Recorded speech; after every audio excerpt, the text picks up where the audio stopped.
What's going on, guys? I'm your host, Jared Ward. I'm the founder and CEO of Luminous, and I'm here with our most recent guest for Ops Unfiltered. His name is Jesse Kaufman. How's it going, man? Hey, how's it going? Awesome. This is actually take 2 of the podcast. We tried to film this last time. It was just too good. Too good. We had to tone it back a little bit. Too energetic. Talking about shipping and 3PLs. My favorite topic.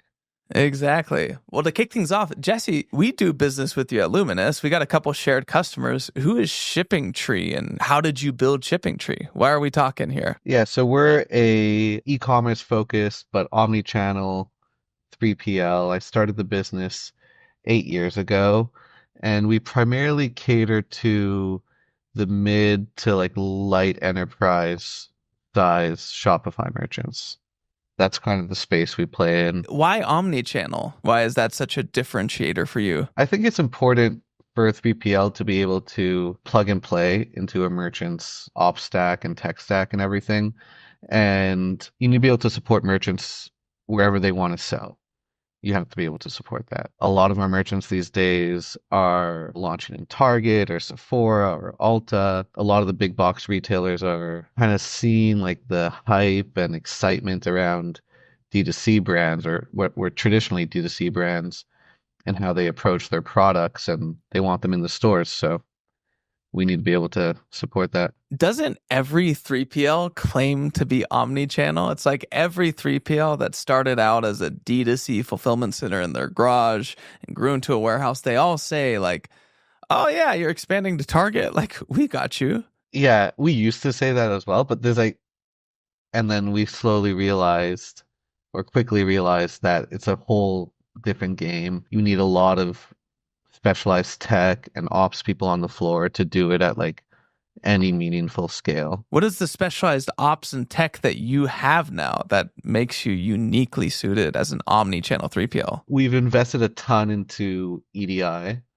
capabilities, so automating as much as that as possible. Most 3PLs could support EDI at like a bare bones level once you like look at how they're doing things, and it still requires like quite a bit of coordination between the 3PL software, the retailer's routing, TMS, something like SPS or Commerce Hub sitting in the middle. We've invested a ton to consolidate all of that and automate as much of those annoying processes as possible. Our objective is to make logistics like easy for merchants, dumb it down, simplify, and then so that's what we did on the tech side, and then on the ops side, you need specialized people on the floor that have a ton of experience preparing these orders to go to the retailers, because chargebacks are like a very real thing. Like I think Walmart makes like a couple $1 billion a year in chargebacks. So retailers love chargebacks. They pretend like they don't, but they do because it's just like free money for them. Oh yeah. So you got to be on the ball with it and have a team on the warehouse floor that like really knows what they're doing. This is my perspective on a lot of 3PLs. First off, there's a lot of them. With the emergence of Shopify and Amazon FBM, anybody and their mom could set up a ShipStation account and start fulfilling your stuff for a markup out of their garage. Yeah. And a lot of people did that, and bless them. Like, that's awesome. Do your business. Yeah. But I think when somebody expands to a retail partner, like they actually get cut a PO from Walmart. And normally what happens behind those smaller 3PLs, behind the scenes, is kind of like the brand will say, hey, we're going to do this thing called EDI. Can you guys handle that? And they're just like, they go to their WMS that they're using, like Extensive or, Ship Hero. And they search online, like, can Ship Hero handle EDI? And it's like, yes. Yeah, we got you.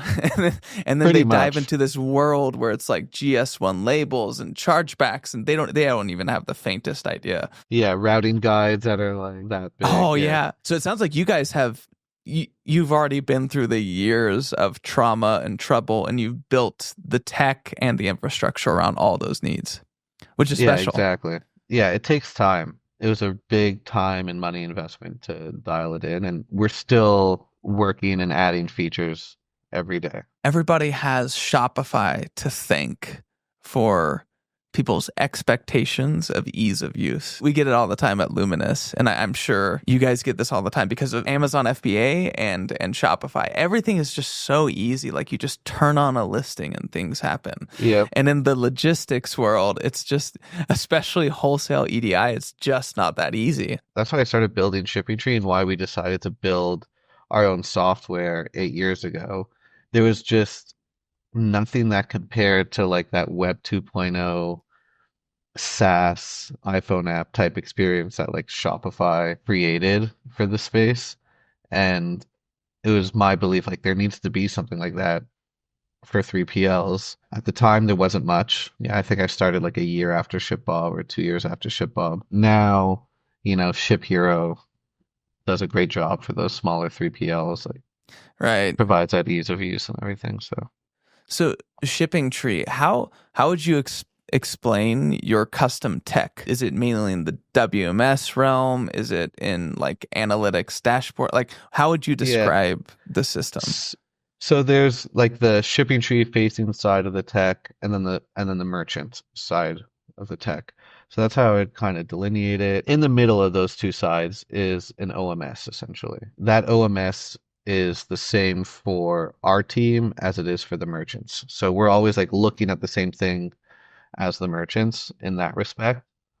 Then on the ShippingTree side, it's connected to a WMS, our own. It's also WMS agnostic. So okay. We also run Manhattan Active, which is like a tier 1 enterprise scale WMS Massive for some of our merchants. Yeah. So it's connected to that as well. We were acquired earlier this year, and it's kind of been our philosophy with the group that acquired us that we don't want to be limited by growth by WMSs. So the OMS is so central to what we do and the service we provide to merchants that we want it to be kind of agnostic. So it connects to anything.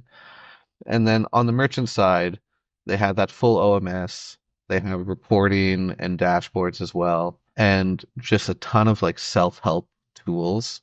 Yeah. So that they don't have to call us to do basic things or even some like fairly complex things. If you like working at 1 a.m. and you like managing your orders and whatever, like you could do that and without having to call us or anything. You've onboarded so many brands at this point onto your 3PL services. What do you think now, after all this experience? What are the top 2 or 3 things that brands overlook the most when they're choosing their 3PL service? In terms of like evaluating a 3PL? Yeah, evaluating a 3PL. Like, what questions do you think they should ask more that they're not asking? That's a good one. I would ask, how are operations on the floor set up? So, what's the team structure on the people like executing the pick and pack and stuff on the floor? That's really important. You want to make sure there's like redundancy.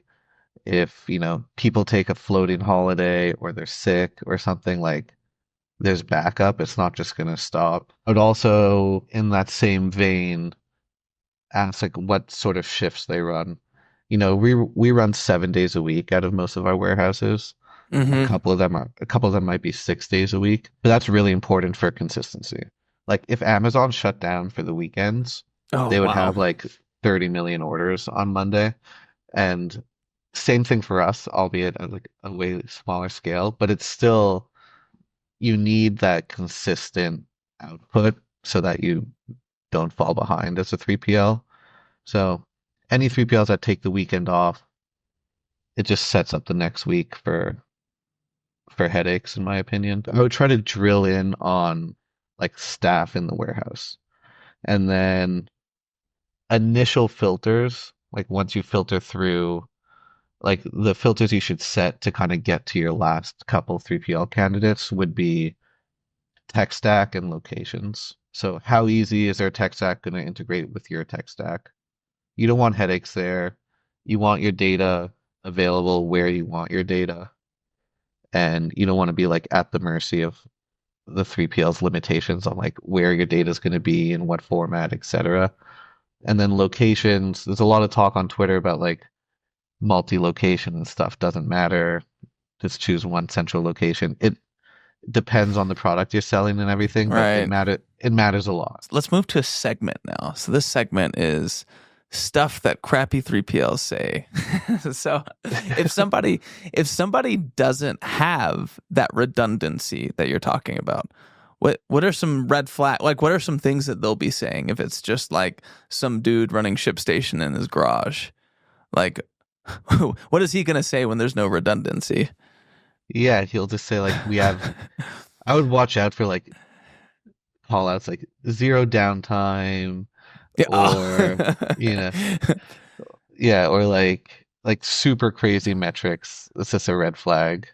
Instead of pointing to processes, they're like, "Oh, we get it out the door no matter what." Like, there's zero downtime. It's like me and Yeah, obviously it depends on the size of your brand, but if you ask for like an org chart of the warehouse essentially, and they can't, there we go. and they show you something that has like 3 names on it, it might be good for your brand where you're at now if it's like, a couple hundred orders a month, but no entrepreneur like starts a business to stay at that stage. And you don't want to hop around 3PLs. Like you kind of want to find one that you could be at through exit. What's a red flag around tech stack? Tech stack, if they charge you for like a Shopify connection or they kick you to like a third party for a Shopify connection. If you're working with a 3PL now that doesn't own their Shopify connection and control that, I think that's a big red flag. Interesting. Why is that? Because Shopify, they add features and they make changes quite frequently that are hugely beneficial. Right. And we've noticed we use an iPaaS service for some of our other like more obscure integrations where like a very small percentage of our merchants use them, but they have Shopify. So we're always looking, like whenever Shopify makes an update, we'll kind of look at if they followed the update because we're just curious. And they're always like, depending on what's in the update, 1 or 2 cycles behind.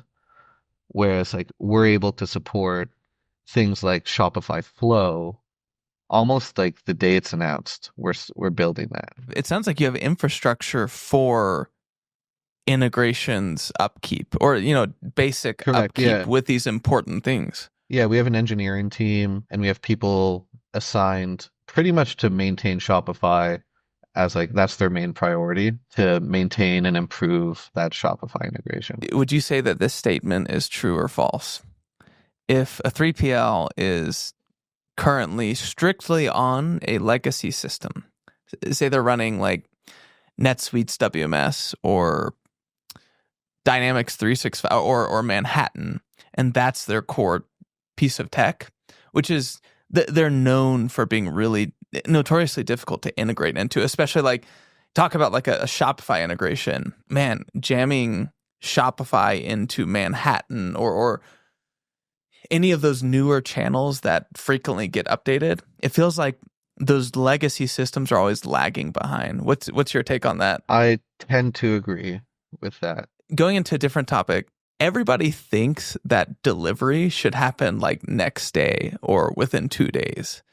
How do you guys stay competitive there? You've talked about having multiple warehouses. Yeah, that's the only way to do it. Again, there's a lot of talk on Twitter, like other 3PLs saying they don't personally care if an order gets there in 3 or 4 days. I think that's like there's a bit of bias talking there because they might not have the ability. They don't have a bunch of locations and they kind of haven't seen it for themselves, the benefits there. But speaking from like my own personal experience as a consumer, I like it when stuff gets to me quickly.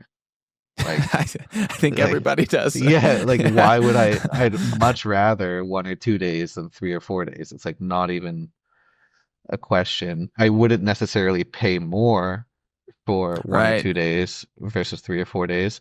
But that's where having like the right 3PL comes in. We work with a brand called Hio. Shout out Hio, shout out Evan, shout out Jack. Great beverage company. Everyone says beverage doesn't work, D2C.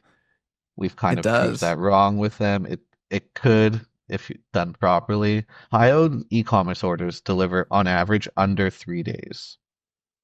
And like the median is much closer to 2. And they do it quite cheaply as well, and that's because they have inventory spread out.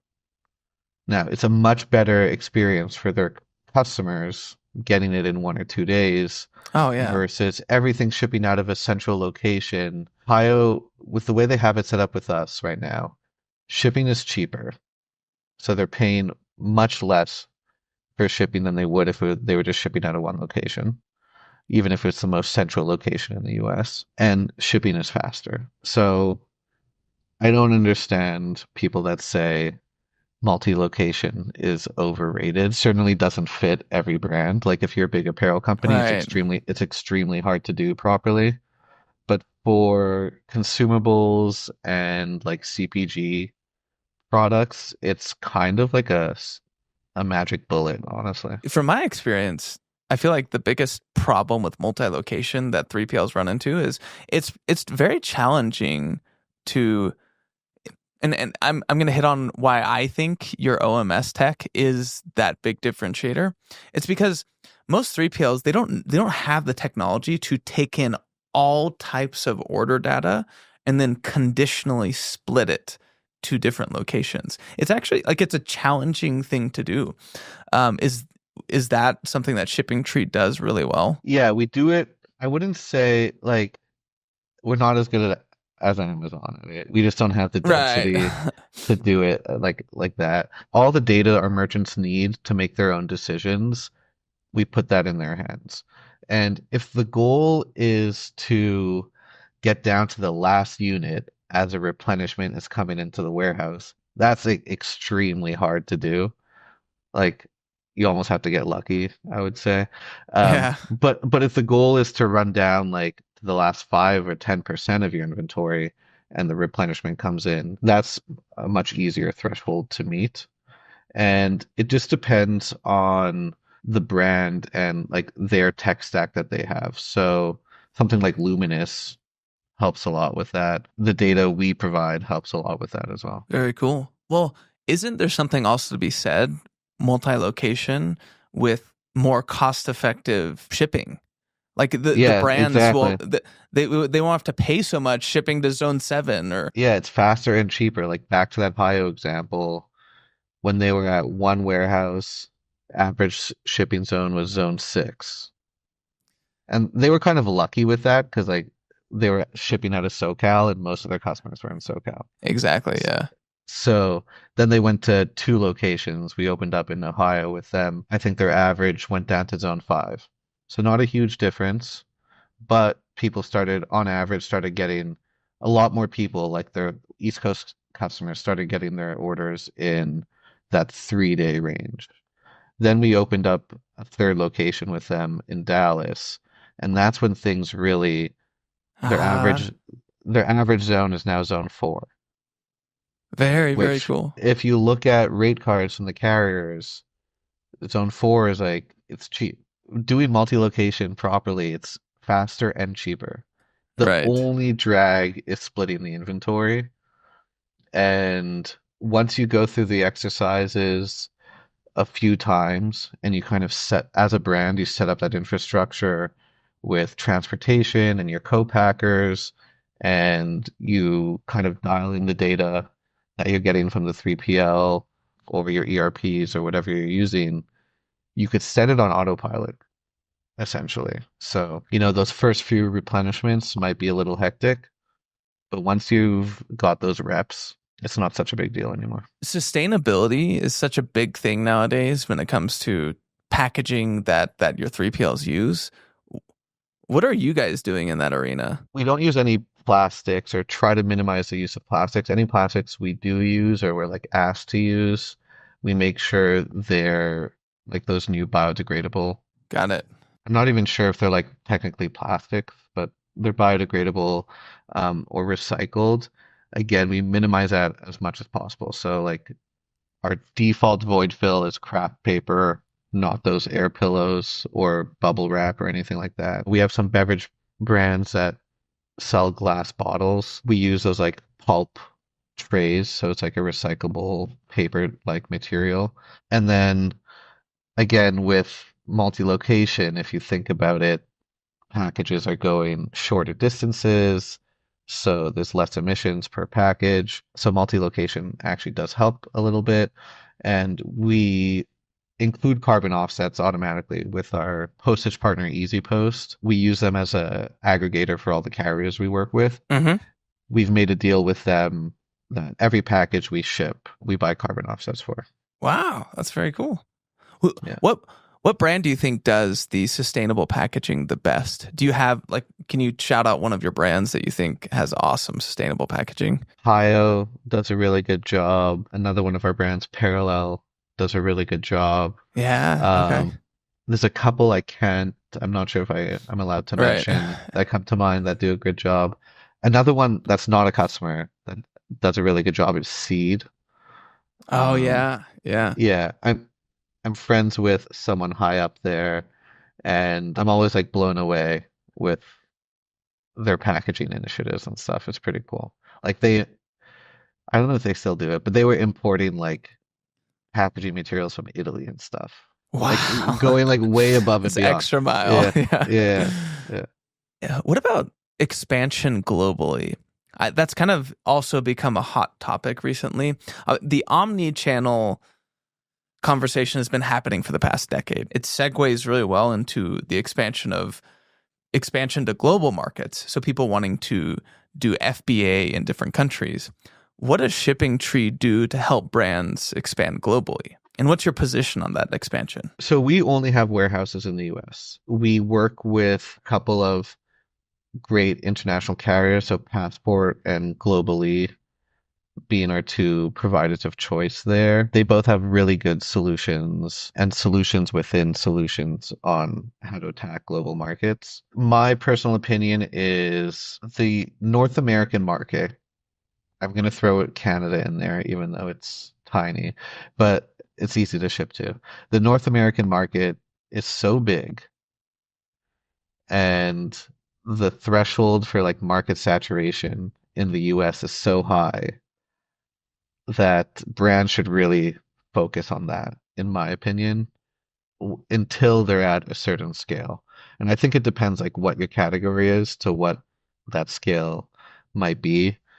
If you're an apparel brand and your product, for lack of a better word, kind of translates to consumers easier internationally than some obscure supplement that might be like in vogue in the US, then Right. your threshold for going international might be lower, but still fairly high. Brands are running into growth challenges and they think the fix might be let's start go selling internationally, whereas there's a lot more meat on the bone in the US. Yeah, so it sounds like it's really a question of the saturation in your current market that you're selling in and the total market share in the global markets that are less saturated.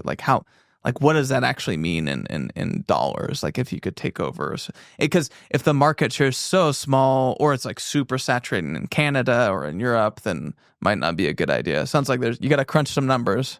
A lot of our larger brands are doing that, and they'll always start with shipping from the US to the markets they want to go to kind of test the To waters. test, yeah. Yeah, and that's a great way of doing it.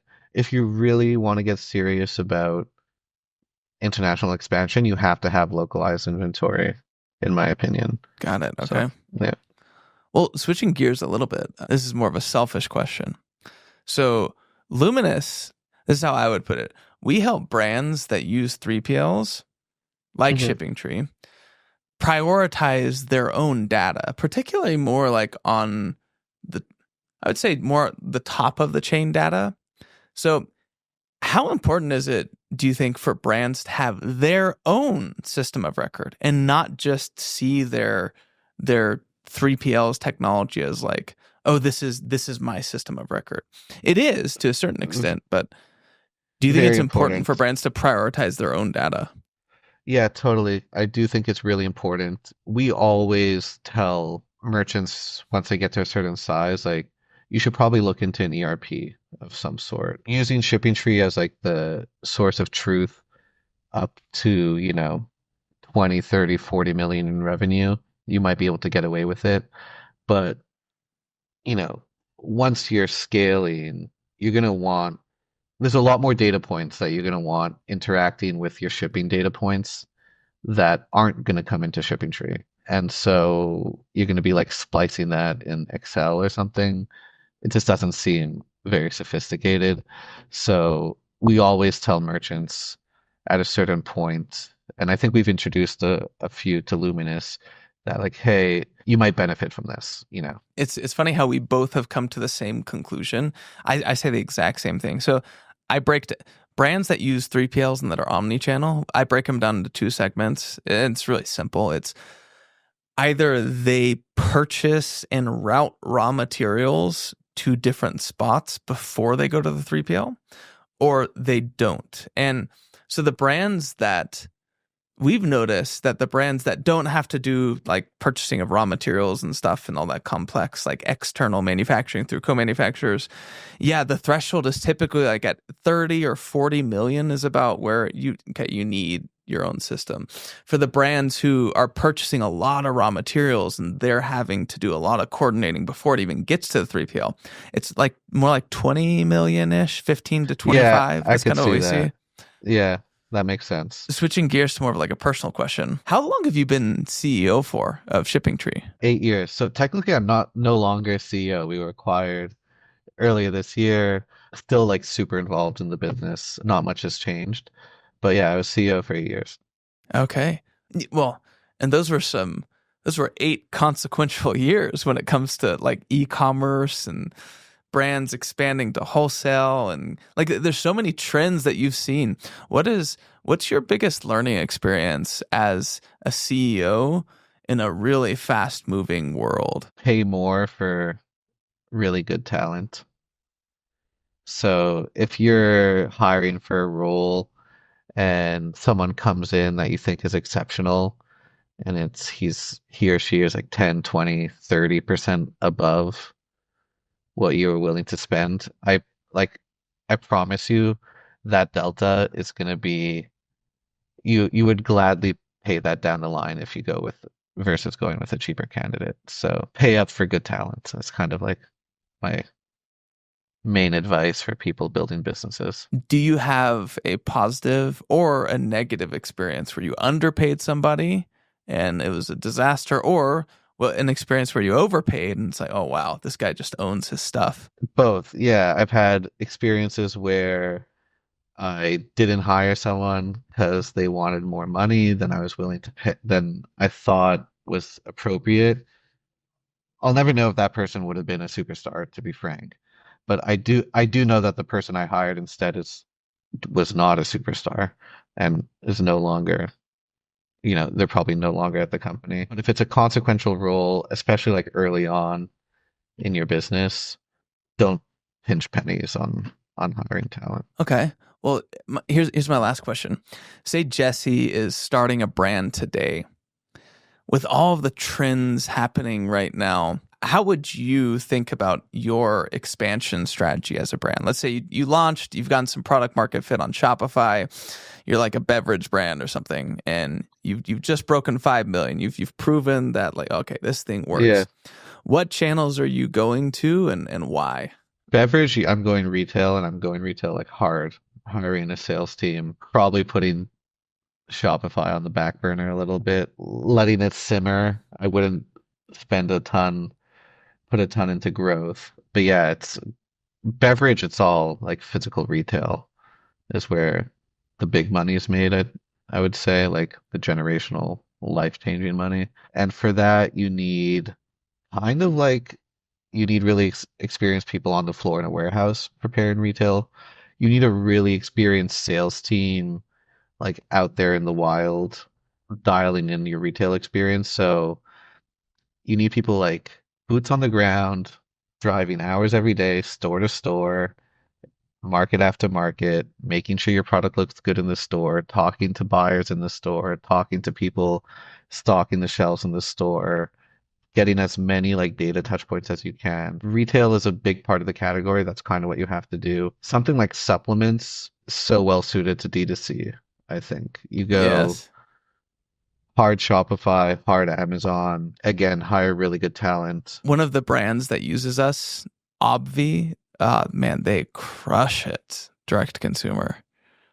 Their supplements sell like crazy. I think they're doing pretty well retail also, those guys. Yeah.